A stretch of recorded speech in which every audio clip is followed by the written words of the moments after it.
It is a natural wonder, it's beautiful, and it deserves preservation in that respect alone. It's not just coral reef and sort of missing out on people getting to go scuba diving over the holidays that we would miss if the Great Barrier Reef were completely bleached, but like there's a lot of life that we're essentially killing off. I turn my head up to the sky, I focus one thought at a time. I do not let the little thieves under. My name is Kate Charlwood. I'm majoring in linguistics. I was convener of AYCC UNIMELB.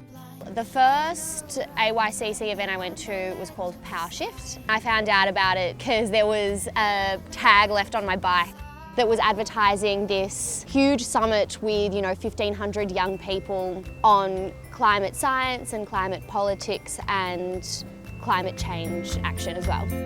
My name is Huy Nguyen. I'm from Ho Chi Minh City, Vietnam. The city that I live in suffers from severe flood and hurricane every year. That is due to global warming, and I would like to make a change about that. The other day, there were heaps of us, about 20 of us outside NAB's headquarters, because our current campaign is aiming to cut off the funding to a coal port expansion along the Great Barrier Reef. NAB was attending a development summit along with Adani, which is the company that wants to expand upon Abbott Point Coal Port. For me personally, it was the social injustice that people who haven't really contributed to carbon emissions are going to suffer the most, and they're in the most vulnerable positions by and large. Whereas people who have profited from carbon pollution are the ones that are going to have the funds to adapt reasonably safely, and they're less vulnerable and they're not going to be as badly affected. It was so urgent that it was definitely worthy of my time.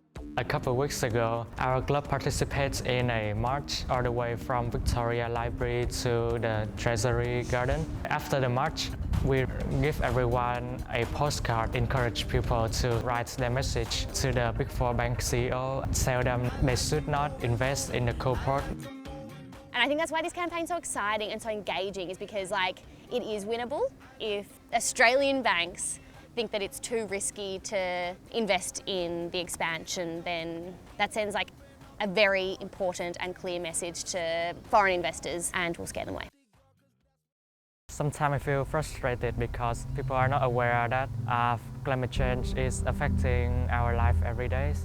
I've never doubted that what we do is of crucial importance. All social change in the past has happened from small groups of people having this contagious effect, and it does make a difference. We're just trying to do our best to make as much change as possible.